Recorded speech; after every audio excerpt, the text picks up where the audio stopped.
Bom, eu queria compartilhar com você um texto bíblico. Você não precisa abrir sua Bíblia, porque provavelmente você conhece. Eu vou só ler para que você relembre ele. Mateus capítulo 5, versículo 1 diz assim, ó: Vendo as multidões, Jesus subiu ao monte e se assentou. Seus discípulos se aproximaram dele e ele começou a ensiná-los. O tema dessa noite é: venham a mim, ordinários. Não é ordinário tipo assim, picareta. Embora a gente não se salva também, né? Não é ordinário no sentido negativo, é ordinário com a seguinte conotação: o contrário de extraordinário. Tá bom? Então, Jesus não convida para andar com ele só as pessoas extraordinárias. Jesus convida também para andar com ele as pessoas comuns, tipo eu e você. E por que essa afirmação é importante? Porque quando Jesus começa o seu ministério público, há uma prática que é comum entre os judeus, especialmente nas sinagogas. Qual é essa prática? A religião de Israel, o judaísmo, é a religião dos caras ricos, dos caras inteligentes e dos caras bem-nascidos. O judaísmo não era, nesse momento, a religião de todo mundo. Uma pessoa pobre poderia dizer: eu espero a vinda do Messias, eu sou judeu, eu também sigo o judaísmo. Mas ele nem seria considerado pelos poderosos, pelos intérpretes da lei, pelos fariseus. Por quê? Porque os fariseus, os escribas e os doutores da lei fizeram uma coisa horrível. Eles se apossaram de Deus. E eles determinavam quem podia andar com Deus e quem não podia andar com Deus. Eles começaram a fazer daquela religião posse pessoal deles. E Deus acabou sendo também posse pessoal desses caras. Por isso que quando Mateus capítulo 5 começa dizendo que Jesus viu uma multidão, ele foi na direção da multidão, se sentou e começou a ensiná-los, já começou uma revolução. Por quê? Porque para acessar o conhecimento dos rabinos e dos caras que interpretavam a lei de Moisés, você tinha que ser rico, você tinha que ser bem nascido, você tinha que ter vindo de uma boa família de judeus. Mais ou menos como acontecia entre os gregos. Todo mundo fala da democracia grega, né? Porque a palavra democracia vem do grego, é verdade, mas a democracia grega é mais ou menos uma democracia. Porque na ágora, na praça grega, só falavam os caras que conheciam a técnica do discurso. Um escravo não podia chegar lá e falar, e participar das discussões. Não podia decidir os rumos da cidade. Na sinagoga judaica, isso também se desenvolveu de alguma maneira. Só que quando Jesus aparece e começa a dizer: vocês aí, multidão, vem aqui que eu vou ensinar para vocês o que é o reino de Deus. Jesus está quebrando um sistema de privilégios de algumas pessoas. Na verdade, ele está dizendo assim: Deus não é de vocês, escribas, nem de vocês, doutores da lei, nem de vocês, fariseus. Deus é de todo mundo que quiser andar com ele. E isso é uma revolução para aquele momento, para aqueles tempos. E na cabeça de um judeu piedoso, de um judeu que cria na vinda do Messias, o Messias nunca poderia ser um cara assim, que tira essa cortina de fumaça e distribui Deus para todo mundo. Para eles, o Messias viria, e a primeira coisa que ele faria era ir lidar com os poderosos, é ir jantar com os poderosos. Mas Jesus vem e faz tudo o contrário do que eles estão esperando. Por isso que no final, Jesus acaba do jeito que acabou, porque eles não entendem a missão de Jesus. Então hoje à noite, a gente vai tentar pensar um pouco sobre isso. Jesus é o Deus que diz que o Pai dele é de todo mundo. Jesus é o Deus que tira o Pai dele, Deus, da posse da mão de quem acha que tem Deus. Porque Deus, o Pai de Jesus, é de todo mundo. Jesus chama eu e você, que não somos extraordinários, que somos pessoas comuns, para caminhar com Ele. Jesus, que era extraordinário, apesar de ser um homem simples, veio representar Deus, o Pai dele, e chama eu e você, que não temos nada assim de talvez a minha barriga seja maior que a sua, eu seja mais extraordinário por causa disso. Você olha na minha cabeça e fala, nossa, que cabeção! No geral, a gente é isso aí, pessoal, comum. Mas naquele tempo eles acreditavam exatamente assim: Deus é nosso, porque nós somos extraordinários, nós interpretamos a lei, nós somos o povo da promessa, e só está com a gente, Deus é só nosso. Jesus vem, faz uma coisa que é muito louca. Então fica com essa imagem na sua cabeça. É como se Deus estivesse preso dentro de uma jaula, e aí Jesus vem assim, abre o negócio, fala, sai aí, pai, vai abraçar o povo, e taca fogo na jaula. E os religiosos ficam loucos, porque eles não suportam a ideia de não mandar em Deus. Eles não suportam a ideia de que agora as pessoas não precisam passar por eles para chegar em Deus, que as pessoas podem ir direto em Deus. Quando Jesus diz assim, vinde a mim, todos vocês que estão cansados e sobrecarregados, e eu vou aliviar vocês. Ele está dizendo exatamente, vocês que estão cansados desse esquema de religião pesado, opressor, vem comigo, que eu vou aliviar vocês e vou ensinar o que é andar com meu Pai. É sobre isso que a gente vai conversar hoje à noite. Como assim um Deus tão grande aceita um jogo, que é um esquerdopata? Tipo assim, entende? Entende como é sério isso que a gente está dizendo? Que Jesus chama para caminhar com Ele as pessoas normais? Significa que esse Deus grande, ao mesmo tempo é tão pequeno, tão perto da gente, que Ele escolhe caminhar com pessoas como cada um de nós. E mais, eu e você não podemos dizer para Ele quem Ele deve escolher para andar. Como é que fica essa situação? Quando alguém que pensa totalmente diferente de você levanta a mão e diz assim, eu sou cristão, aí você fala. O cara vai lá no Facebook e fala uns negócios lá que te assustam. Você fala, não é possível que esse cara seja cristão. Então, eu não sei se ele é ou não é, mas o princípio básico de quem segue Jesus é que essa pessoa que segue Jesus não é dono de Jesus, nem de Deus, do Pai dele. E todo mundo pode falar que é filho dele, que anda com ele. Qual era o problema? Nesse tempo aí que eu estou falando para vocês, que Jesus viu as multidões, se sentou e começou a ensiná-los. O problema é que os líderes religiosos judeus não aceitavam isso. De jeito nenhum. E isso se repete na história da humanidade. A religião tem esse poder de fazer a gente acreditar que a gente é dono de Deus, que a gente define quem entra e quem sai do coração de Deus, a gente define quem vai e quem não vai para o céu, quem pode e quem não pode vir à igreja.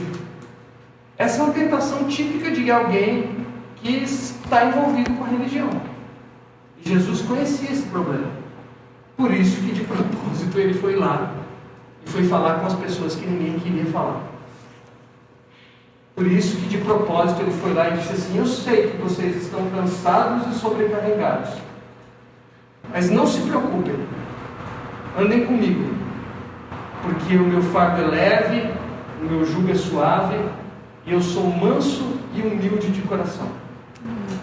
Ou seja, eu não sou o tipo de líder religioso que vai oprimir vocês. Eu não sou o tipo de líder religioso que vai restringir vocês, que vai amordaçar vocês, que vai colocar medo no coração de vocês. Eu vou andar de perto com vocês. Quando a gente diz assim, que Deus, Pai de Jesus, chama pessoas comuns para andar com Ele, a gente está dizendo um montão de coisa. Inclusive, que tem pessoas que você nem imagina que são dele, que andam com Ele, mas que não se encaixam nos seus padrões nem nos meus padrões. O que a gente faz com isso, João? Nada. Outro dia um cara me perguntou isso aí. Ah, então você é a favor do aborto? Cara,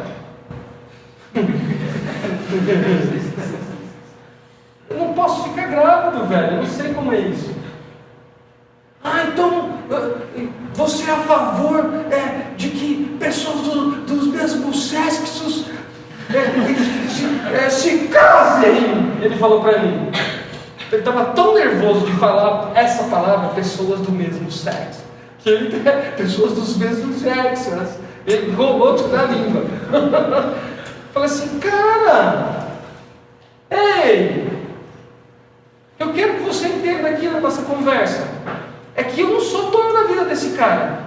E Deus? Então, falou bem, Deus. Coisa que eu disse para ele, disseste bem, Deus.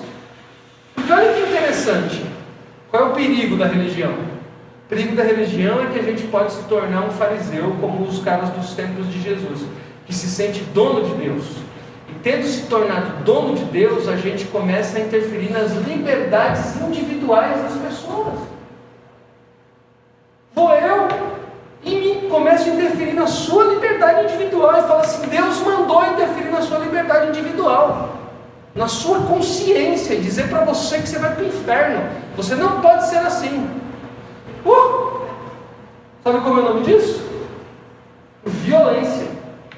Ah, pastor, então você é a favor de aborto? Cara, nós somos uma sociedade, e numa sociedade, numa cultura, as pessoas podem tomar as suas decisões. Se elas estiverem certas, legal. Se elas estiverem erradas, elas vão se responsabilizar diante de Deus. Ah, então a gente precisa de um presidente cristão, porque ele vai dizer, eita, o Estado é laico, pessoal. Precisamos de um presidente, não precisamos de um presidente cristão. Precisamos de um presidente que saiba administrar o país. Se ele é cristão, se ele é budista, se ele é do Islã, não importa, não pode misturar essas coisas.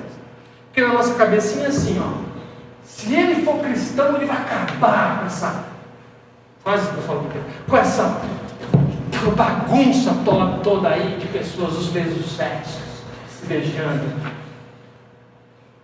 Aí sabe o que é? A gente pegando Deus, falando, Deus, agora o Senhor vai, através da lei do nosso país, interferir na liberdade individual das pessoas. Faz sentido? Nenhum. Deus não faz isso. Senão nós estaríamos numa teocracia, não numa democracia. Então veja o perigo que é a gente acreditar que Deus é nosso. Pastor, pessoas dos mesmos sexos podem... Cara, não pergunte isso pra mim, eu sou hétero, parceiro. O que você sente? Eu não sinto nada. Eu sou casado com uma mulher. Qual a sua opinião sobre o casamento gay? Não sei, eu já casei. Entende que eu estou... Olha como é sério o que eu estou dizendo. Ah, não vou mais lá na PC porque ele pastor é liberal. Não, o que eu estou dizendo para você é que cada um de nós somos responsáveis pelas nossas escolhas. A gente não pode enfiar Deus na goela dos outros, porque isso é violência. E Jesus não compactua com violência. Ah, já sei, pastor, o que você está falando então. Então o negócio é o seguinte. E o negócio das armas na mão das pessoas? O que você acha assim, dos pessoal andar desarmado por aí? Cara, os negros não conseguem jogar um papel de bala no negócio, imagina uma arma na mão. Quem tem medo de assalto aqui? Fala a verdade, eu estou com a minha mão levantada já, porque eu tenho. Agora você acha que você com uma arminha na mão, legalizado, bonitinho, o ladrão vai vir te roubar, você vai dar conta de acertar o cara não se machucar, sair vitorioso e dormir em paz no outro dia? Então, mas é isso que estão querendo enfiar na nossa cabeça. Eu trabalhei 10 anos como segurança pessoal numa empresa. E eu andava com 4 armas. E uma das coisas que a gente mais fazia enquanto a gente trabalhava era exercício de respiração e concentração. O que o nosso chefe fazia a gente fazer, porque faz parte do trabalho.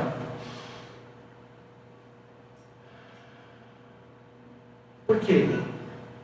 Porque não pode atirar de qualquer jeito, não pode estar nervoso, não pode estar com medo. Se precisar atirar, tem que atirar certo. Agora imagina você, que fica nervoso e fala tudo que você acha que tem que falar com a arma na mão. Como é que seria? Só olhar o Facebook, gente. É só olhar o Facebook, pega a mesma ideia de todo mundo falando o que quer com a arma na mão. Você dá um tiro na sua mãe, no seu pai. Aí, olha que interessante.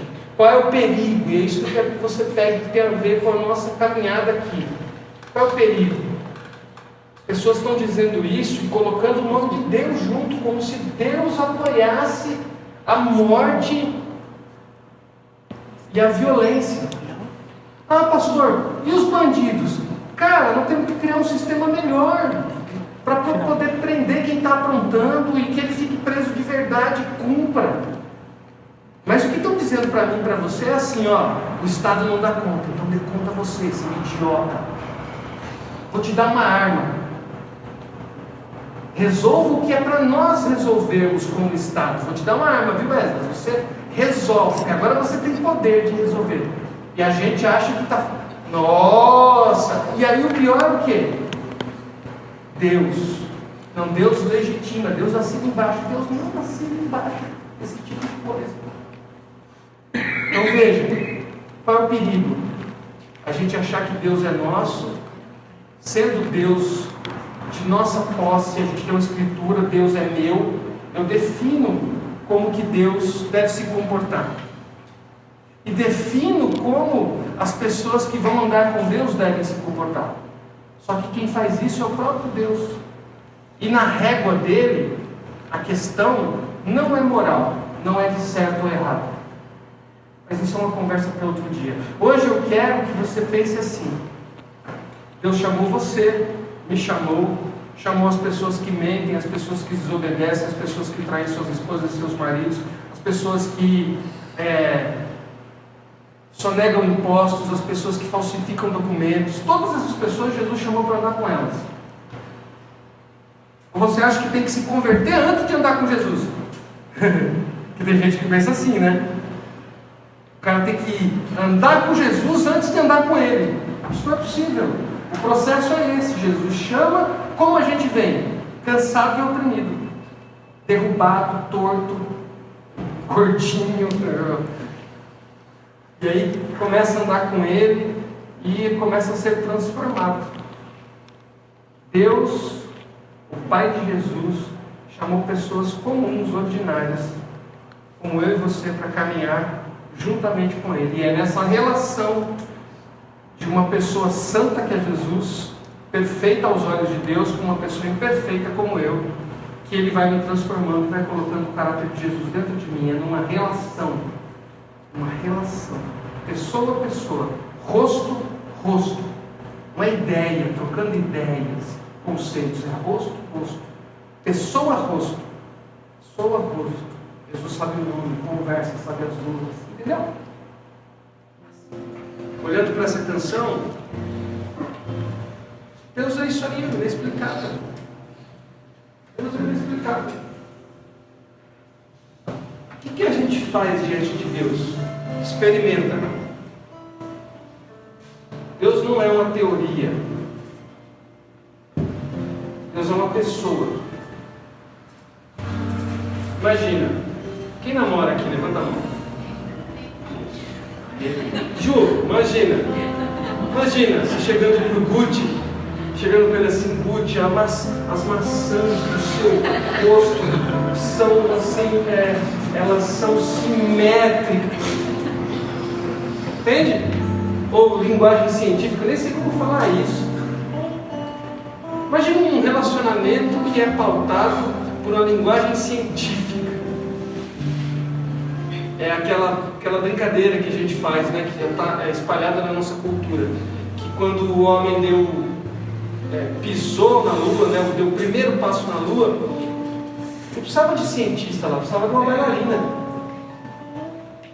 Alguém que experimentasse a ausência de gravidade de um jeito bonito, não um monte de conta para explicar como é que faz para chegar na Lua, que é importante para a ciência, mas para a experiência não.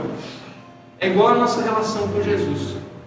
A nossa relação com Jesus não é algo que se explica, é algo que se experimenta. Por isso que a gente não pode falar que Deus é nosso e fazer uma coisa que a gente faz muito bem, gente: demonizar a religião dos outros. Já viu esse tipo de piada? Se macumba fosse boa, não chamava macumba, chamava boa cumba. Piada racista, número 1, porque a gente está falando de uma religião africana. Segundo, piada de demonizar a religião do outro. Eu não tenho autoridade nem legitimidade para legislar o sagrado do outro. Entendeu o que eu estou falando? Tem um sagrado lá que eu não sei nem o nome. Quem sou eu para dizer que é mal ou bom? O que eu faço? Igual no Rio de Janeiro, que um monte de cristãos tacaram pedra numa menina que estava vestida para um culto de uma religião afro-brasileira, e ela passou na rua e foi apedrejada. Porque nós cristãos achamos que Deus é nosso. Então ele não pode ser negro, nem pode ser africano. Ele tem que ser europeu. Então, número 1, ninguém explica Deus, ou seja, se a gente não explica, a gente experimenta. Se a gente experimenta, a gente tem que considerar o fato que outras pessoas podem experimentar, tá bom? E que Deus se encontra com quem Ele quiser, a hora que Ele quiser. Segundo, que Jesus, o Filho de Deus, quando pisou aqui, meteu o pé na má religião e falou assim: vocês não são donos do meu Pai, e eu vou agora falar com as pessoas que vocês excluíram, e vou conversar com elas e vou dizer para elas que elas são amadas, e eu sei que elas estão cansadas e oprimidas por causa da religião que vocês criaram, e eu vou abraçá-las e vou dizer para elas que o reino de Deus chegou para elas e que elas são bem-aventuradas, são benditas. Esse é o Sermão do Monte, Mateus capítulo 5. Número 3. O que se faz com isso? Número 1, larga da posse de Deus. Não fica achando que Deus é seu ou sua. Assim, ai, Deus é um quentinho, gostosinho só meu. Não é. Tá bom? Se alguém disser que está tendo uma experiência com Deus, se você não tem legitimidade para falar sobre essa experiência, se você é amigo o suficiente para conversar sobre isso, aprenda, não julgue. Por último, não se engane. Todas as vezes que alguém disser para você: vem caminhar comigo para caminhar com Deus, e colocar um monte de empecilhos para isso, provavelmente isso não tem a ver com Jesus. Pode ter a ver com religião, mas com Jesus não. Empecilhos do tipo: ah, mas você precisa ser inteligente. Ah, mas você precisa se vestir assim, assim, assado. Ah, você precisa aprender tal língua. Ah, não, porque se você não tiver isso, isso e isso, você não entendeu Deus. Tome cuidado. Dinheiro, bem lembrado. Tem uma galera aí que fala isso aí, que ser de Deus até muita grana. Mas a questão é, todas as vezes que alguém começar a falar sobre Deus, e é uma maneira de você se aproximar dele, que mais dificulta a sua aproximação do que facilita, abre os seus olhos. Porque talvez não seja o Deus, o Pai de Jesus, seja um outro. Tá bom? Porque o Pai de Jesus anda coladinho com a gente, através de Jesus. E Jesus mesmo, quando esteve entre nós, não dificultou a chegada das pessoas no Pai dele. E por último, quem chama Deus de Pai não pode escolher os irmãos. Tipo, me aceita aí, brother. É isso aqui que você está vendo, vai melhorar muito, certo? Por último, quem chama Deus de Pai não pode escolher os irmãos, porque quem escolhe é Ele. A gente pode escolher aprender a conviver sendo diferentes ou não, uma opção. Que não significa que um não é de Jesus e o outro é, só significa que a gente não se entendeu. Mas o sonho de Jesus é que a gente, sendo diferente, se entenda e caminhe. Fique de pé.